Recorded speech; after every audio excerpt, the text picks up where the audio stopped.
Okay, good morning. Um, I'm assuming everyone is here. So Michael, Fabio, hello there. Hello, Michael. Hello, Fabio.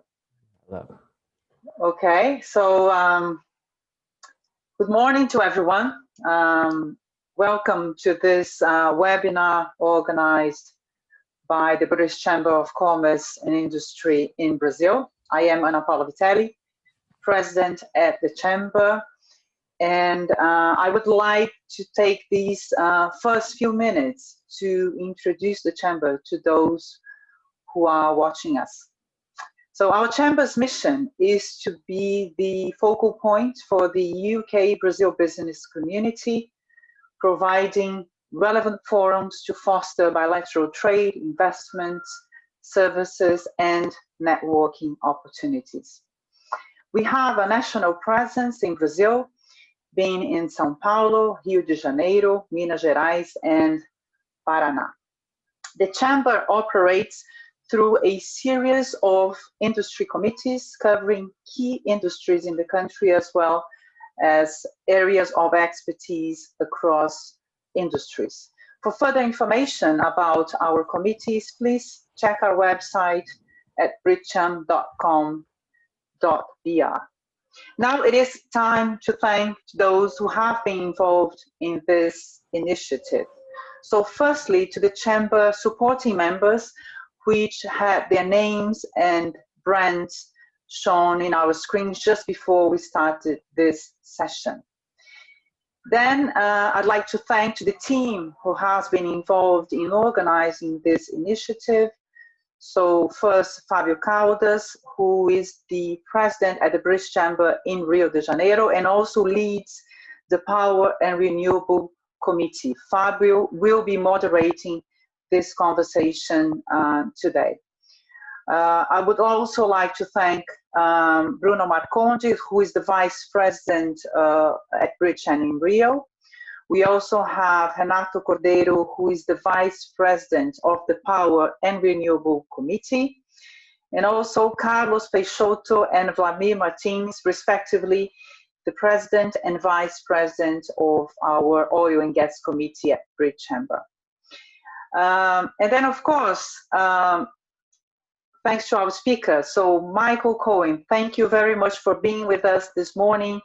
Thank you for accepting our invitation to speak in this webinar. And finally, I'd like to thank 2BP and its Brazil team for the partnership in making this webinar happen.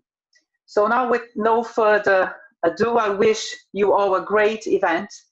And I pass this on to you, Fabio. Thank you very much.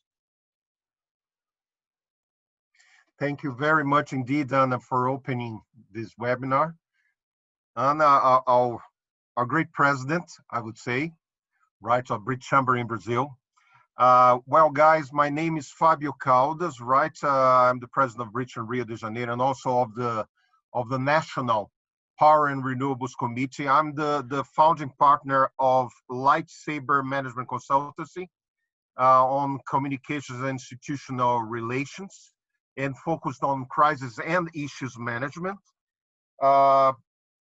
Thank you, our supporting members. Also, the brands have been shown, as Ana said, in the opening slide.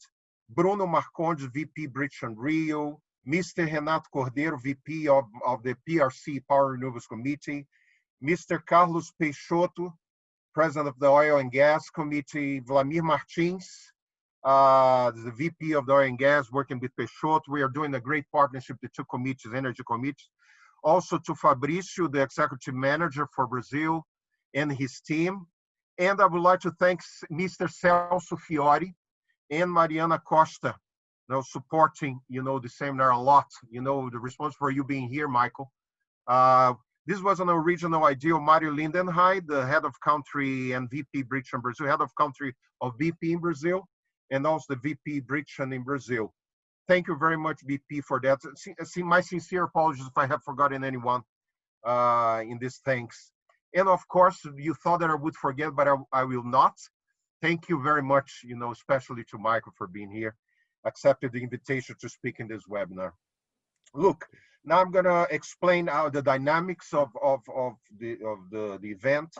It's been streamed live in through Zoom, and but also on Britcham's YouTube channel. We'll have Michael's speech and presentation. It will take up to quarter to 11, 20 to 11. I'll try and be brief here. And then we're going to have our Q&A session, our usual one. Well, this session will be preferential to Britcham members, and the Qs will be only sent through the Q&A tool at the bottom you see in the Zoom. Please, this is not the chat, it's the Q&A Zoom that you may see there. Look, I count on your understanding on the limitations that we have of time, because some questions may not be replied, because this started Britishly at 10 a.m. and we'll go in and we will finish Britishly at 11 a.m. When you ask, please mention name, company, and email address before the question to identify you. Well, I will moderate, as Anna said, the questions, and then I'll make my final appeal here before reading the bio of Michael, the impressive bio, which is, please, guys, ask questions. Don't miss this opportunity, to bomb Michael with all sorts of questions. He could reply later via email. Sorry, Michael, for that. So he's the chief U.S. economist and head of oil analysis in BP's Economic and Energy Insights team.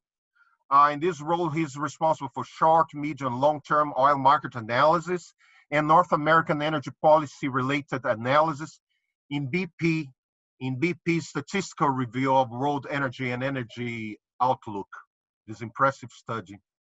The team helps inform decision-making for BP's board and executive team, as well as for the upstream, downstream, government affairs, trading, and fuels/marketing businesses.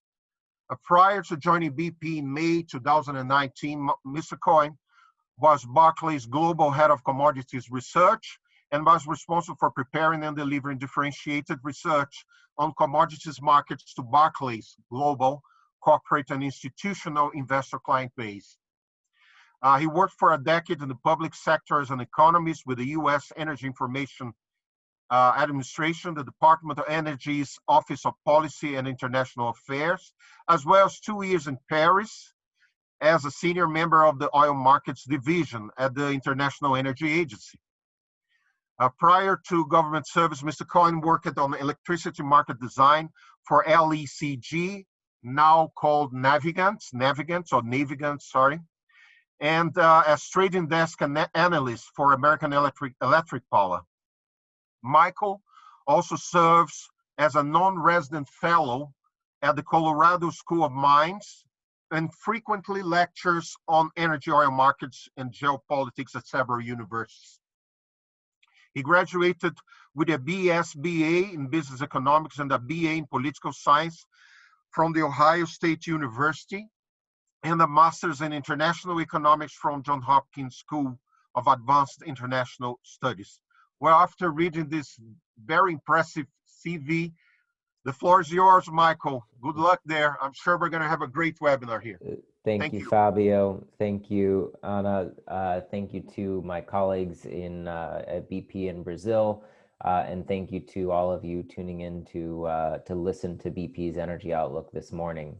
So I am going to start off this morning with a little bit about BP and its new aims and ambitions, and then talk to you specifically, trying to answer 4 or 5 key questions about the energy outlook and what we have to look forward to. So if I could ask to move to the first slide here. In February of last year, we announced a new purpose to reimagine energy for both the people and our planet. And we said we would reinvent BP, and we laid out a very clear ambition to get to net zero emissions within our remit, within our company, and also to help the world get to net zero as well. And I'm going to talk today a little bit about what net zero means in practice. And then, that was in February of this past year. And then in September, we fully fleshed out a new strategy, a new financial frame, and as well a new investor proposition. And within that, we announced plans to scale up our low carbon electricity and energy businesses significantly, and as well transforming our convenience and mobility offer, and also focusing our valuable oil, natural gas, and refining portfolio and making it more resilient. And so what this chart shows, and I'm not going to go into each of the specific aims, is 10 aims, 5 aims to help the world become a net zero and meet net zero, and then 5 aims for us to become a net zero company. So if I can move on to the next slide. And so what this means for us is that we are transforming from an international oil company providing resources to an integrated energy company that's delivering solutions for our customers. And so over the next decade, as I mentioned, scaling up low carbon electricity, focusing on our oil, gas, and refining portfolio. And in doing that, we're going to be accelerating our transition from a company that is focused more on customers rather than the production of oil and gas. That will still be a key part of what we are doing, but it is something that we are transitioning over the course of the next several years. And so we are, if you move on to, yes, this slide, you can see the specific targets that we mentioned in our Capital Markets Day in September: 50 gigawatts of developed renewables, increasing the amount of electricity that we're trading, a 10% share in core markets for hydrogen. We've started a net zero project at Teesside in the UK. Within bioenergy as well, we're increasing the amount of bioenergy that we're producing up to about 100,000 barrels a day. And of course, taking advantage of our exceptional platform here in Brazil. And so to this end, we're planning to replicate our successful model with BP Bunge in Brazil and of biogas in the US, and leverage the conversion technology that we have, Fulcrum, for example, that allows us to access cost-advantaged feedstock. And then finally, as the chart shows, we also see hydrogen and CCUS as critical for the world in getting to net zero. Now, if I can move to the next slide. There are specific targets that we mentioned in the Capital Markets Day in September and in the earnings report in the second quarter. And these specific targets, I'm not going to go into specific detail today, but I do want to use this opportunity to mention a couple comments about the opportunity that we see in the Brazilian market as well. There's enormous potential here in the context of the energy transition. And we have an energy matrix that is among the most renewable. And there are really, few countries in the world that have the chance to grow at scale in this sector and at a low cost as we see the opportunity to in Brazil. Now, we've had a lot of experience in the Brazilian market. We've invested for many years in diversifying our portfolio here. We were the first international oil and gas company to directly operate a biofuel production business in 2008. And since then, we've significantly grown our presence here. And as many of you know, in 2019, we formed with Bunge the joint venture BP Bunge Bioenergy, the second largest company in the sugar energy sector. So as well, we're present with Lightsource BP, the solar subsidiary, which is a global leader in financing the development and long-term operation of PV solar energy projects. And finally, the other area where we are active is we have JVs in natural gas, including the largest thermoelectric park in Latin America in Porto do Açu. So I would like to, at this point, pivot a little bit away from what BP is and talk about our role within the energy outlook. Now, the key point here is that this energy outlook has contributed to how we at BP see the energy system evolving, and it's been a key contributor to the shift in strategy that we have made over the last year. We prepared the energy outlook in February. We paused on its development as COVID hit and as the company shift was underway, and we decided to wait to publish it until September. And so all of the information that I'm about to go through is available on our website, and I think my colleagues will put that link up into the group chat at some point. And so anyway, without any further delay, let's move to the first slide here, to the next one. So I want to start out with trying to answer 5 key questions. First, what do we know about the energy system? Second, how will oil demand be affected by the mobility revolution? The role that gas will play, the role of renewables, and then finally talk a little bit about what a net zero world might look like in practice. And so our goal at the outset here from the perspective of BP is to design a strategy and policy that is robust to all scenarios. And so there are 3 scenarios that are outlined here, and we think that this describes the most likely range of outcomes for the energy sector going forward. And so the first scenario that we're talking about here is a BAU scenario, a business as usual scenario, where government policies, technologies, and societal preferences basically move in a similar manner as to what we've seen in the recent past.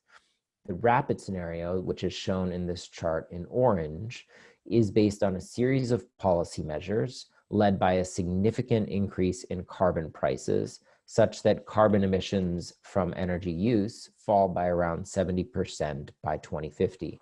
And this is very similar to the rapid transition scenario that you may be familiar with from last year.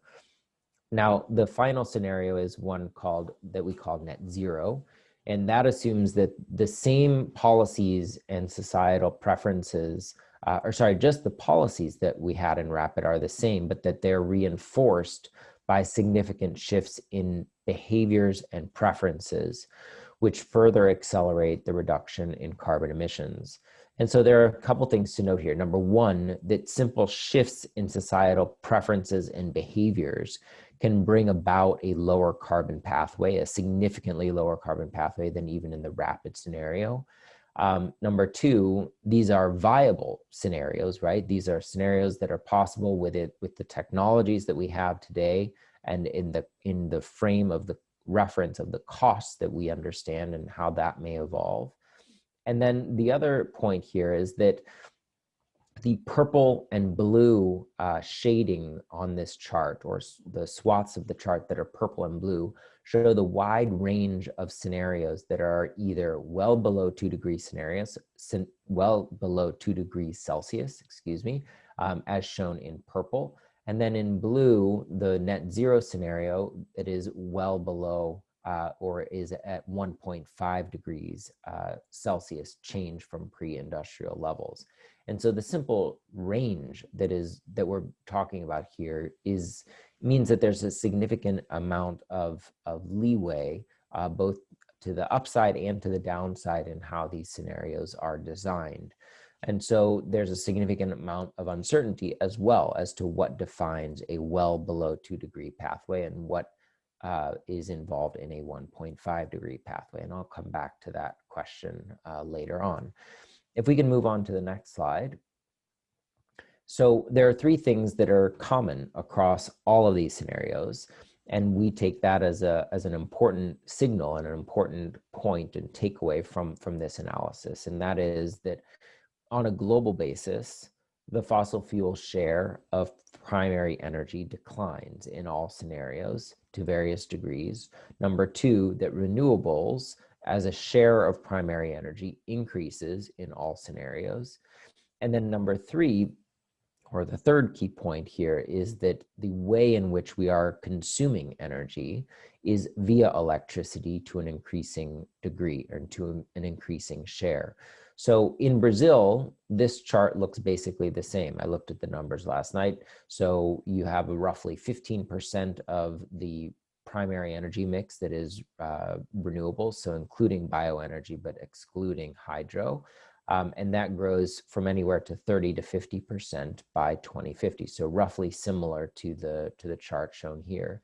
Same thing for electrification in Brazil. It increases from about 25% today to about 35 to 45% by 2050. So very similar to the chart shown here on a global basis. And I would say that when we've redone this chart, to look at China or to look at the US, or India, the basic trends are very similar on a country level as well. So if we can move to the next slide, what this chart shows is that for most of modern history, we've had one single source of energy that has dominated. So first you can see coal, then you can see oil.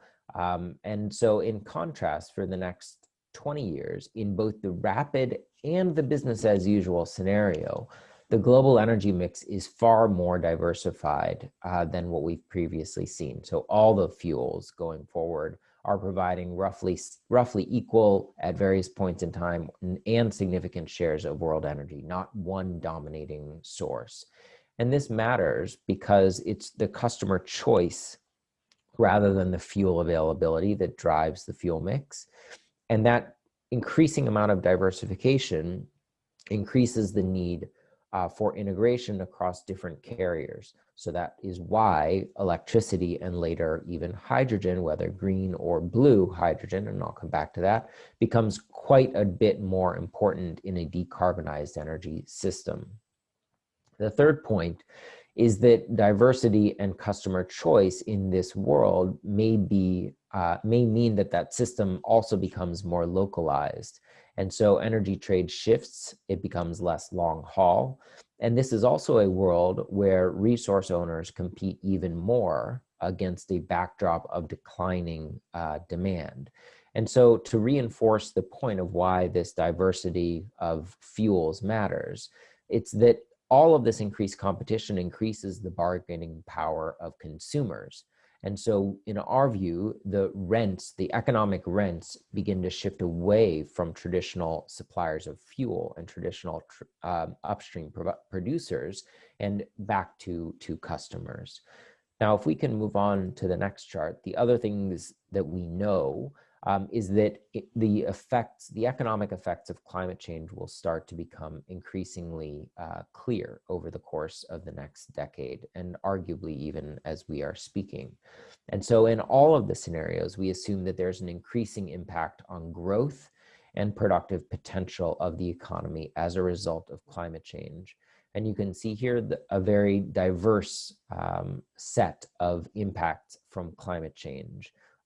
And so the level of GDP, for the first time, we've assumed that the level of GDP by 2040 is assumed to be 5% lower than compared to a counterfactual where the concentration of greenhouse gas emissions are frozen. And so those effects are assumed to be the greatest in regions where there are already high average temperatures. So importantly, if we extrapolated all of these scenarios beyond 2050, you would see that there is an increasing amount of erosion of wealth and prosperity that gets progressively worse in that BAU scenario. Whereas if I were just looking at the outlook only to 2050, you'd see increasing costs at the outset from the decarbonization that we have to undertake in net zero and in the rapid scenario, and that's offset later on by less of an impact from climate change later on. Whereas in BAU, you're not taking that upfront cost of mitigating climate change, but then you suffer the consequences later on in the course of the outlook, and that balances out if you're just looking to 2050. But by the time you get out to the 2060 and 2070 timeframe, it's clear that that investment in rapid and BAU is worth it. And so I will come back to that idea later on when we look at one of the scenarios. So if we can move on to the next chart, sorry, the next slide. What will happen to oil demand as a result of the mobility revolution? And so if you come to the next slide, what this chart shows in the blue bars is that the transport sector is dominating the outlook for liquid fuels demand. And so the time series for liquids is going to be shown on the next slide. But at the same point on this is just showing the consumption of liquid fuels in transport. And so most of the reduction, as you can see in the bar chart, is coming from the decline in road transport, so trucks and cars. And what drives that trend in the decline in oil use and in carbon emissions in transport is mainly efficiencies and at the same time electrification. So if we move on to the next slide, what we have seen over the course of the last decade is a roughly 20% per year reduction in the cost of batteries. And so we expect that to continue, not at the same pace, but we expect that there will be a crossover in terms of total cost of ownership of electric vehicles versus internal combustion engines by the time we get out to the 2025 to 2027 timeframe.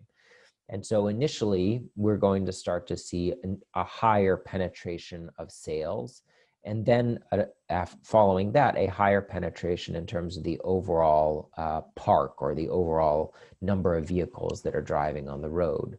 And so to address that issue, we need to think about the way in which what the cars are actually doing once they're out on the road. Some of them over the course of time are used for ride-hail services. Some of them are used eventually way out into the latter part of the outlook for automated vehicle use or robo-taxis. And so those vehicles are increasingly driven at a higher load factor, a higher amount of time during the day than what your conventional personal car is driving as we know it right now. And so to address that issue, we try to look at is what is the share of the overall car and truck vehicle kilometers that are electrified. So there's going to be a total amount of miles that are driven or kilometers that are driven by people in the world. What is the share of the miles that are driven or the kilometers that are driven that are via electricity? And so that's what the chart in the middle is showing. The chart on the far right is showing the decomposition or the breakdown in what is offsetting the consumption of fuel over time. So that is meant to show the change from 2018, the last year where we have full history, to 2020. And so you can see in the dark blue bars on that chart, the increasing amount of oil that is used from places that don't yet have a high rate of motorization or a high rate of car ownership. And so there you can see that the increasing amount of vehicle kilometer miles that are, vehicle kilometers that are traveled, that's responsible for the upward part of that chart. But that's offset by the green part where you can see a decline in fuel consumption as a result of increasing amount of efficiency. And then finally, the electrification component is also reducing the amount of fuel that is consumed. And that's shown in purple in the chart. So just to make a quick note in the chart in the middle, you can see that EV sales account for roughly 20% by 2030. But by 2040, they range anywhere from 30 to 90%, depending on the scenario. But still, by 2030, there's very little decline in the amount of oil that is coming from electrification. The biggest share of the oil that is displaced in the near term is a result of increasing amounts of fuel efficiency. So we can move on to the next chart. What this chart is showing is as well looking at the transport and final energy demand by by mode. And so what this shows as well is that aviation, marine, and rail as a component of final energy demand really don't change very much at all between 2018 and 2050. And to reinforce the point that I mentioned on the prior slide, much of the decline in terms of energy use is coming from trucks and from passenger vehicles. Now, if you look in the chart on the right, these are hard to abate segments of the transportation sector. And if we really want to get to a net zero type of framework, we need to see other types of fuels start to offset the use of oil in those sectors. And so what you can see in aviation is increasing share of biofuels. So almost half of aviation fuels by 2050 in a net zero world are coming from biofuels. And likewise, when you look at the marine sector, increasing amounts of hydrogen, natural gas, and biofuels serve to offset the amount of oil that is used in that hard to abate sector of the marine sector. Now, the other thing to keep in mind is that hydrogen has significant potential for long haul trucking and for heavy duty trucking to offset the oil that is used in that sector. But we need to see significantly more research and demonstration for fuel cell vehicles in order to see that happen, but it is possible. So we move on to the next slide. The other thing that I'd like to think about with you and to discuss with all of you is the issue of what happens to the supply of hydrocarbons in a decarbonization pathway. And so what I've done here is shown the contribution that Brazil makes to fuel supply between 2018, which is the two bars on the far left, to 2030 and 2050. And so as a result of the very sharp decline in oil demand in the rapid scenario and in the net zero scenario, the OPEC countries beyond 2030 are able to increase their market share in that world. And so that's what the orange dot is showing. And so you can see that in the rapid scenario, that orange dot is changing much more rapidly than it does in the business as usual scenario. At the same time, you can see that Brazil continues to see an increasing amount of oil production between now and 2030. But in the rapid scenario, because of the dominance of OPEC in that world, tends to see a lower production profile by the 2050 timeframe than otherwise. The other point that I would make in the chart on the far right on this slide is that in a world where carbon is priced, there's going to be a different set of advantaged hydrocarbons that move up to the top of the supply stack in that world as a result of the carbon intensity of those fuels. Now that can involve associated natural gas emissions, methane that is leaking, and as a result is taxed in a sort of way. There can be border adjustments, or it can just be the upstream or wellhead quality of the crude. And there are certain crudes in the Middle East, for example, and in other parts of the world that have very low carbon intensity. And there are other crudes, such as in Venezuela or in Canada, that have far higher carbon intensities.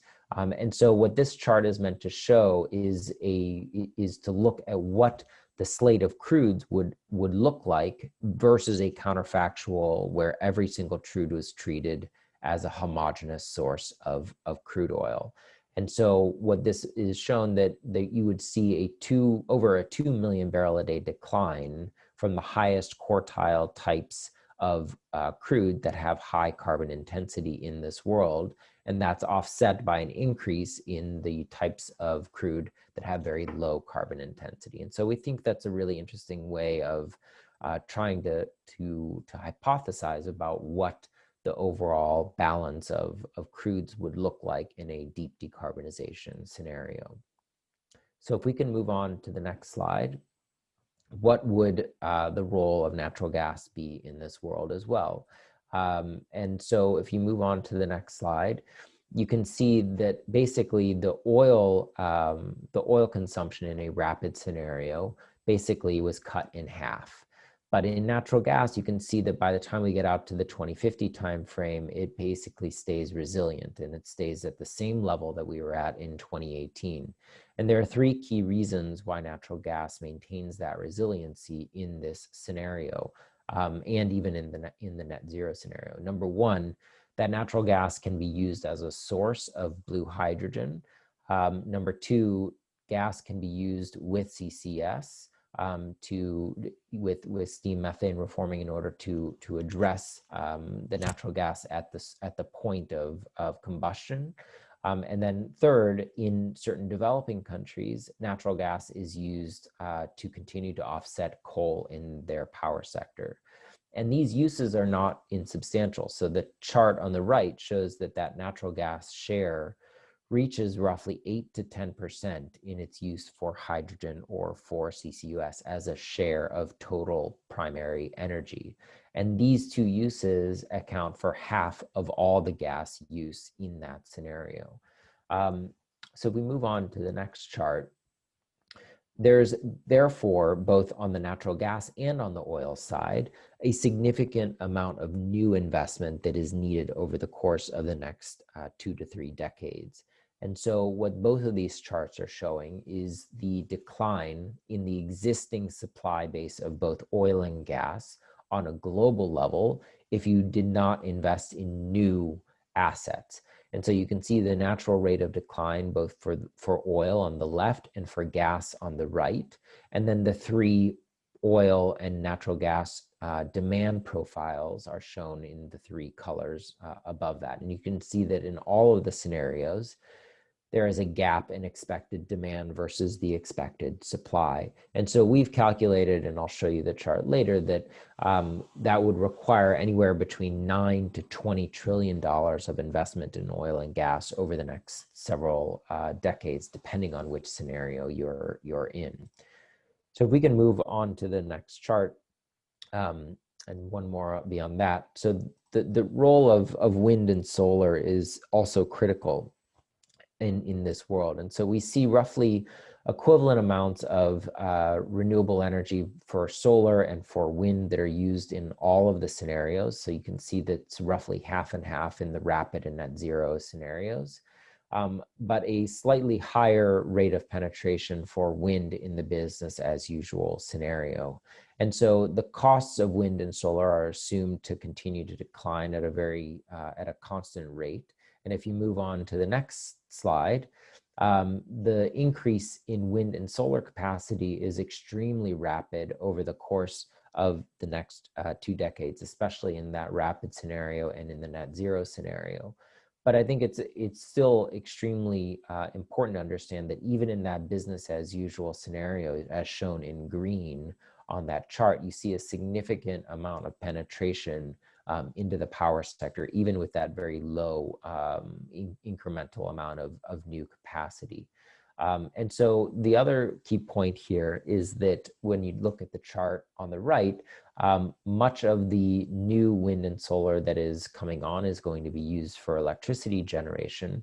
But in a net zero scenario, about a third of the incremental electricity generation, or sorry, a third of the incremental wind and solar that is brought on is actually being used with electrolysis to produce hydrogen.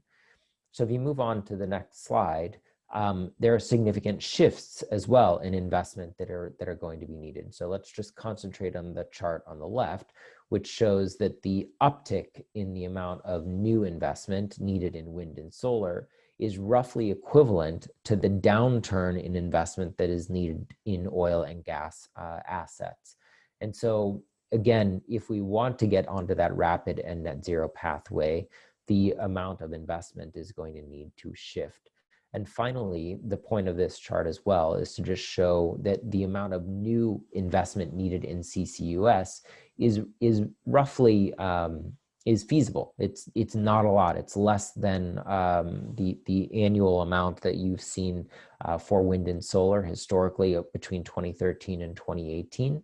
And so in order to see the scale that we need, this is definitely, in our view, something that is feasible within the current frame of reference. So if we can move on to the final section of this, what a net zero world looks like, I want to first address the overarching backdrop of where emissions come from. So you can see that energy emissions are the primary reason why total greenhouse gas emissions have been increasing between 1990 and 2015 or 2016, the end point for this chart. And energy emissions are accounting right now as a total share of GHG emissions for about 2/3 of total GHG emissions. And there are components of this that are extremely hard to abate. And so that is shown in the chart on the right, and those parts that are sort of set aside. And so that's why there's concentration on things within buildings, industry, and transport that have the feasibility of being abated and offset, either through efficiency or fuel switching. So if we move on to the next chart, if we think about that 2/3 amount, that 2/3 of total greenhouse gas emissions, and just look at the energy related carbon emissions, the way that in the rapid scenario and in the net zero scenario, we get down to the pathways that we envision is by a combination of efficiency measures, switches in the energy mix, either to hydrogen or to electrification, or the use of CCUS or carbon capture, use and storage. And so some of that CCUS, as you can see in the chart on the right, is coming from the use in the power sector. Some of it is coming from the use of hydrogen, where it's sequestered and separated, and some of it is from the industrial sector. And so if we move on to the next chart, really when we think about what has to happen in a net zero world, it's a question of how much electrification could we perceive and how much of a ramp or how much of an increase could we see from variable renewable energy. And so half of the system, we believe, is electrified in that net zero system compared to today where it's roughly 20%. And the blue dot is meant to show our forecast. If you move on to the next chart, if we think about the share of wind and solar and electricity, a very wide range in the IPCC scenario. So there are all these integrated assessment models that go into the scenarios that the IPCC puts out. And so we have chosen a pathway that is consistent with the median in this report. And so if we get to this range of about 55% for wind and solar, the question then becomes what else can complement that? And so if we move over to the next slide, there's an increasing amount of role, and there's an increasing role that both hydrogen and bioenergy will play in this world. And so in this chart, you can see that the role of hydrogen, so here roughly 4 to 12% of total final energy consumption is accounted for with different types of hydrogen. And so if we move to the next slide, you can see the role that bioenergy plays in the IPCC scenarios. And here as well, there's a wide range, anywhere from 5 to 18% of primary energy, with a median at about 10%. And so the majority of this bioenergy comes from biomass, with the majority used within the power sector as shown in purple. But there is an increasing role for biomethane and renewable natural gas in this world as well. And so with over half the world electrified, there's this increasing role for hydrogen and bioenergy, because as you increase the amount of electrification and increase the amount of variable renewable energy, your costs tend to increase in order to deal with the intermittency that comes as a result. And so if you move on to the next chart, and then I'm going to conclude with 2 last slides here. The role that natural gas plays in this world is there's a very wide range. It ranges from anywhere from 5 to about 17%.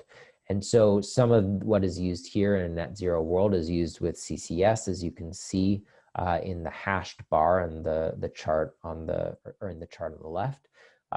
Or it's being used to make blue hydrogen, as shown in blue in that chart. Now, if you move on to the next chart, oil accounts today for about 30 to 33% of total primary energy. And so in the net zero world, in our view, that moves to about 5% of total primary energy. But the range of scenarios is quite wide here. And so what you can see in this green bar in the chart on the right is that the equivalent number of barrels per day of oil consumed ranges from anywhere from about less than 5% to almost 15%. And the median is at about 7%. That equates to about 5%. That equates to about 25 million barrels a day of oil, compared to where we have today of roughly 100 million barrels a day of oil. But the key point here is that within that range, it can be anywhere from 11 million barrels a day of oil to up to 70 million barrels a day of oil. And so there's extreme amounts of uncertainty with all of these scenarios, and they can all still be consistent with a 1.5 degree pathway. So there's a lot of uncertainty in terms of the contribution of other sectors, non-energy emissions, and other harder to abate components of the economy in order to get to a net zero scenario. So just to conclude, these scenarios give us conviction in our core beliefs, because what I showed is that in all of the scenarios, we need to be devising a strategy. Governments need to be thinking about policies that are robust to all possible scenarios, where a decline in the share of fossil fuels is present, where we have increasing amount of electrification, and where there's increasing amount of renewables. And so that the wide range of uncertainty means that we need to have policies and strategies, both at a company level, again, and at a government level, that are robust to all scenarios. The other point that I would make is that natural gas plays an extremely role in that energy transition for a source of blue hydrogen, in the power sector with CCUS, and as well in developing economies. And so the other point that I would make is that the rapid decarbonization pathway is possible, but we need to start now. And there are serious costs to delaying for society and for companies and for the economy. And one of the scenarios that we have in our booklet is a scenario called the delayed and disorderly scenario, which shows that we would need to basically cut our consumption in half if we delayed the move to a net zero or the move to a rapid pathway by 5 or 7 years until we get to 2030 and then started. And so what that shows, and the key point that I would make today, is that action now is far less costly and far less uncertain than the cost of inaction and incurring that cost later in time. So with that, I'll stop, and I look forward to the questions. I see we have several that have already come in. Thank you very much, Michael. It's quite a stream of strategic information. I could be asking questions for 24 hours here. So we're gonna have a challenge here. We have some 10, 12 minutes, for me to read the questions and then for you to answer. I'm going here for the Q&As, right? The first question is from Mr. Ieda Gomes. Thank you, Ieda, for being here with us. The question is the relatively stable share of natural gas on your rapid scenario compatible with the scenario's CO2 reduction goals, taking into account the low level of investment and high costs of CCS technologies? Got it? If you wish me, I could repeat it. Sure. So the simple answer is yes. And as I mentioned, there is a wide range of energy scenarios that are still compatible with Paris, a well below 2 degree type of scenario. And so the point here is to say that we have cost curves that take into account the costs of these technologies. But a key part of the assumptions in a rapid scenario is that the carbon price ramps up in developing countries above, $100 a ton of carbon by 2050. And within developed economies, it gets up to over $200 per ton. And so that's the key mechanism that drives the sharing, or drives, I shouldn't say sharing, but drives the reallocation of energy provision in those scenarios. And so that is the natural gas share is consistent, but it's key, the key point to understand is that the cost pathways reflect the carbon emissions, the cost pathways reflect the fact that there is a carbon price that is in play in that world. Hopefully that answers your question. Thank you, Michael. It's incredible the amount of information there. I have another one here from Mr. Carlos Peixoto, the head of Britcham Oil and Gas Committee in Britcham. There is still a large human contingent lacking the amount of energy necessary for their development to a point of achieving a reasonable level of happiness. It is a fact that development is not shared equally throughout the regions of the world.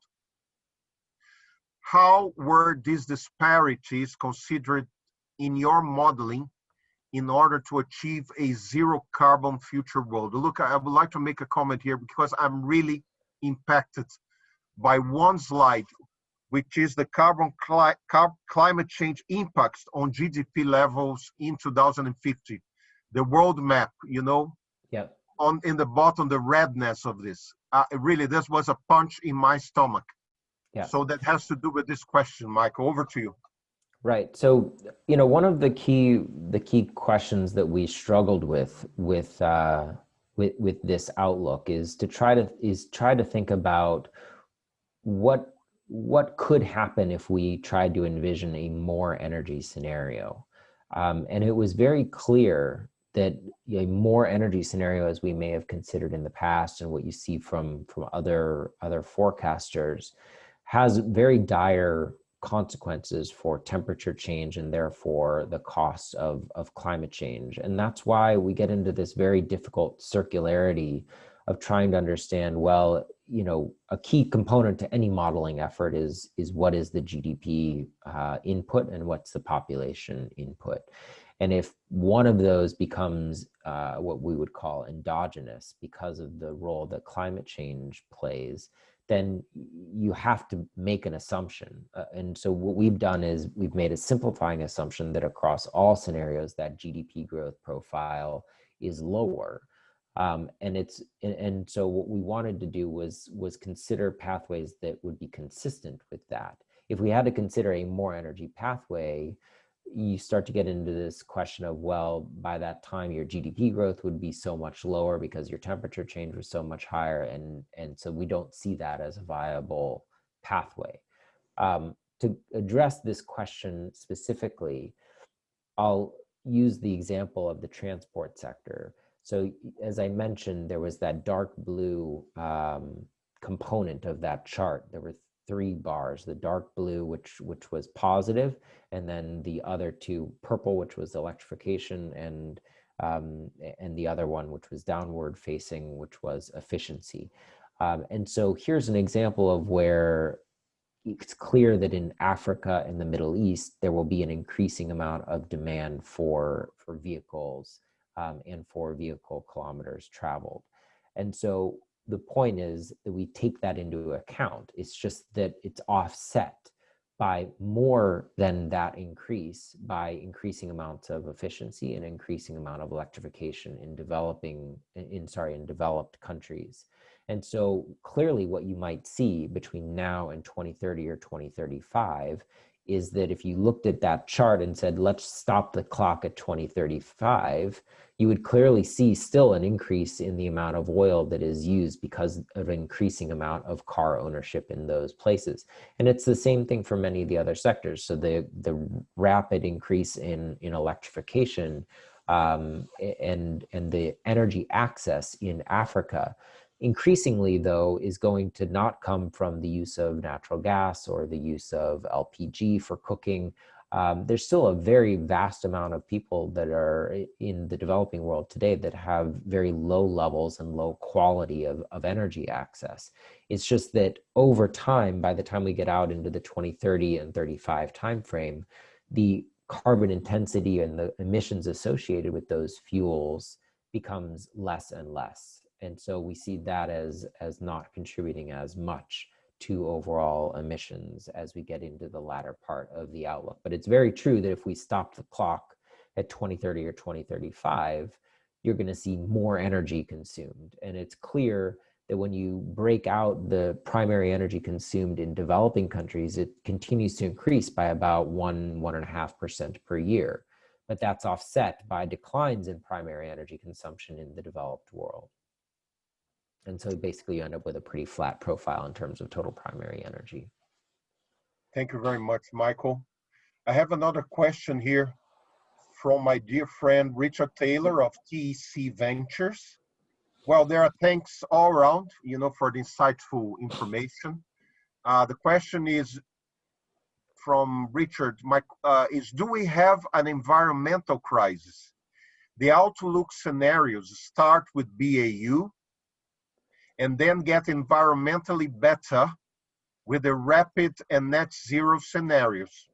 Is there a disaster, between apostrophes, scenario where global carbon emissions go above 35 gigatons per year? And if so, what would be the impact on the 2050 outlook? Is it clear? Yeah, I think I was going to make a question about what would be the temperature increase in BAU. I don't know if you can answer this question. Yes, we took the there's an RCP, or the concentration RCP 4.5 climate scenario, which is what we assumed in BAU. And so this implies an increase in average global temperatures of about 1.3 degrees Celsius from where we are now. So I think the science indicates that we've already experienced a 0.5, maybe somewhere between 0.5 and 1 degree Celsius change from pre-industrial levels. And so a BAU scenario sees us exceeding the 2 degrees Celsius range. And so you end up with a total change of anywhere between 2 to 2.5 degrees Celsius by 2050 relative to the 1980 to 2010 average temperature. So that's just something to keep in mind. And again, it goes back to the point I made, I think, for the first question about, well, could you consider a more energy scenario and what would that entail? It's clear that that would bring us to some of the other RCP pathways of a higher temperature change by the time we get to 2050, but I don't know the number off the top of my head. Yeah. Look, Michael, I don't know if you could reply this question in See this one from very quickly. Yeah. Yes, Mr. Farid Shikaira is a petroleum engineer at Petrobras R&D Center. In view of those scenarios, what would be the policy of BP regarding oil and gas investments in exploration? And there's another one, if these scenarios contemplate less mobility due to more remote work. Yes. I'll make this two. This is from Ariel. I don't know who is Mr. Ariel. But. Sure. Two different questions. In terms of and I'll try to answer quickly. So in terms of exploration, we've made clear that we're not making new exploration investments in new countries, but we are making investments we are continuing to take advantage of our asset base in advantaged hydrocarbons areas and in places where we already have existing assets. So there's still, we just announced we had won a lease sale in the Gulf of Mexico last week. This, the U.S. Gulf of Mexico is an area where we've been for many, many years. And so we see, and as well in places where we already have assets in Mexico and in Brazil and in parts of the North Sea. And so overall, we have made very clear that we are going to be decreasing the amount of production that we have within our system over the course of time between now and 2030 by about 30, I think it's between 30 and 40%. And so that clearly will entail a decline in the amount of new investment in exploration activities. But I think it's important to understand that we remain committed to the production of oil and gas, and we see it on a macro scale as clearly needed in order to move the energy system to a lower carbon pathway. On the question of less mobility due to more remote work, yes, absolutely. We have taken a three-pronged approach. This was not an easy task. So first off, trying to look at the amount of jobs that can be performed remotely by country, that varies. Then the amount of those roles that we see based on survey results, amount of people that are willing to work from home in that world. And then finally, making a call about how much commuting demand that entails. And so we based our assessments for the question of work from home on some literature that was published in the spring and some survey results that were published in the spring and summer. Obviously, that's going to change over the course of time, over the course of this pandemic. And we've taken into account that at least initially, as the vaccine is rolled out, over the course of the next 2 years or so, there's going to be an increasing amount of car usage and decreasing amount of public transit use. But we see that as temporary, whereas the behavioral effect of less people on planes and less people commuting because they can work from home with higher frequencies, that's offsetting that. So those are taken into account, but obviously the assumptions can change as we learn more. Thank you, Michael. Very complex, lots of systemic thinking there. Look, I'll have to finish now, but I'll just read, 2 more questions just for you to know. Questions could be addressed to Britcham, but it's not to answer because we do not have more time. Sorry. Thank you for the insightful presentation from Mr. IS or Mrs. I don't know who is Mr. IS. How do you see the ability of the oil and gas industry to attract and retain talent in the coming decades? This is a good question. The second one is from Mr. Renato Cordeiro, is my VP, is from the British government, is my VP in the Power and Renewables Committee. So Renato, thank you. It's about the British PM Boris Johnson announced last week a 10-point clean plan to the UK, which is considered a new green industrial revolution. One of the points is to deliver new and advanced nuclear power in the UK. How do you see the role of the nuclear sector considering a net zero strategy for the world? So very polemical issue, but these are the 2 additional questions. I have another one as well about what are the possible breakthroughs, This is mine. Yeah. What are the inflection points, that you could see in the several areas of your scenario framework? Sure. These inflection points are quite important in scenario making. So can I answer really quickly, or should I come back? If it's really quickly, please, guys, I think you might like, just to extend 1 or 2 minutes. Sure. More. So that's fine. So in terms of net zero plans and the role of nuclear, number one, in terms of net zero plans, I worry that these are too country specific and that we get into a boundary issue. Whereas the getting to net zero is a global problem. And I think it's really important to look at all of these plans with that in mind, because there's in some cases, a significantly less cost pathway that can be envisioned if we concentrate on places where there's significant amount of gains, where places, or to address the fact that maybe China doesn't add that next coal-fired power plant, but does finance the investment in a coal-fired power plant in Africa or somewhere else in Asia. And so net zero pledges need to be clear and concrete with action, and they need to take into account, and I think we're going to see this for the next, the next COP summit. They need to take into account that this is a global problem. I think the question of nuclear we need to address first the issue of cost. Increasingly, it is becoming higher cost, not lower. And increasingly, the technologies will be available to balance the intermittency of renewable energy, such that nuclear energy starts to have less advantage. The other thing, of course, we have to deal with the proliferation and the waste of of nuclear plants.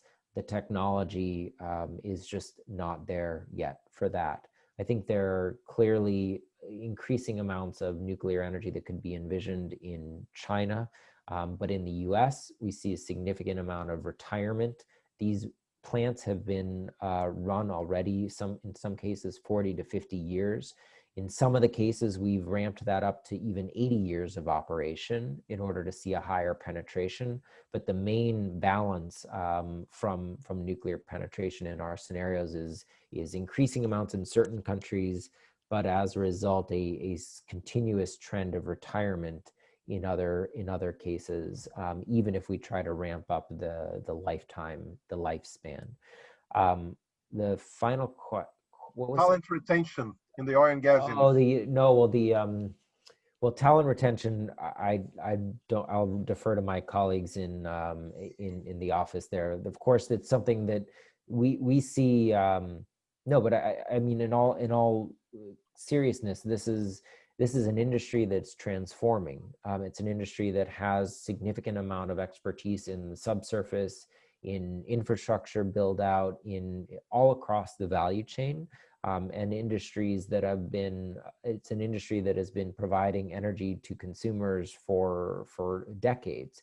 That's not going to change. It's just a change in how it's delivered.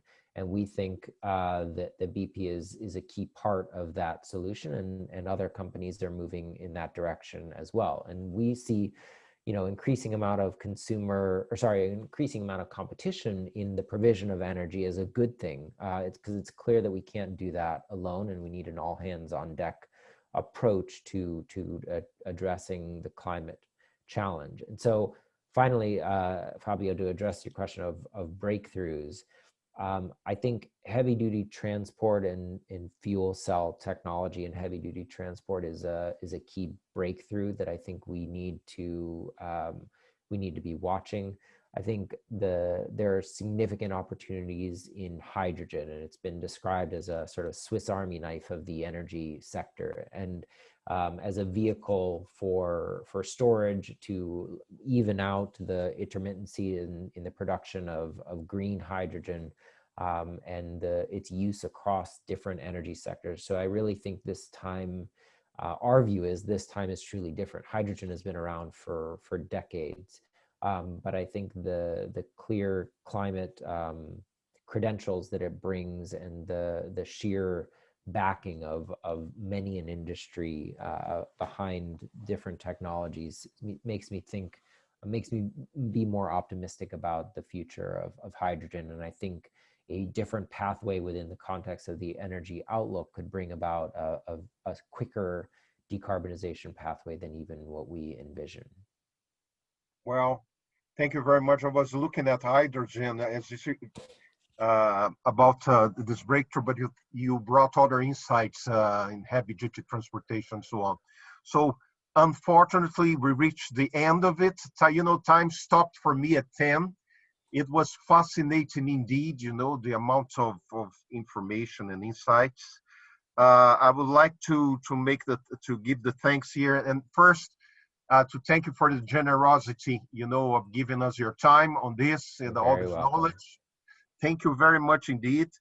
Now the list of thanks, I'll just run through this very quickly. Ana Paula, thank you very much, President Ana Paula Vitelli, for being with us, for supporting this. Also Bruno Marcondes, Renato, Carlos Peixoto, Vladimir Martins, the people that are in the energy committees, the power and renewables and oil and gas, presidents and vice presidents. Fabricio Soares, right, the executive manager for the Chamber in Brazil, and his team. Celso Fiore, Mariana Costa, and Mario Lindenheim from BP, for bringing this up here. I hope that we have you in the future with us again, Michael, because you deal with Brazil, and Latin America and this part of the world besides US, it's Yes. America. Yes. So we hope having you again with us in the future. Please, guys, do not miss the next Britcham events at www.britcham.com.br. And then I will finish here, with my words of always, which is stay healthy and well. That's valid for you, Michael, as well. Stay healthy and well, you and yours, internally and externally. Thank you so much for being here with us today. All the best. Give my best regards to Win Thomas, Michael. All the best. Thank you, Fabio. And next time in person. Be well, everybody. Thank you. Hopefully. Bye-bye. Thank you, Mike. Bye-bye, Fabio. Thank you. Bye-bye. Bye-bye. Thank you.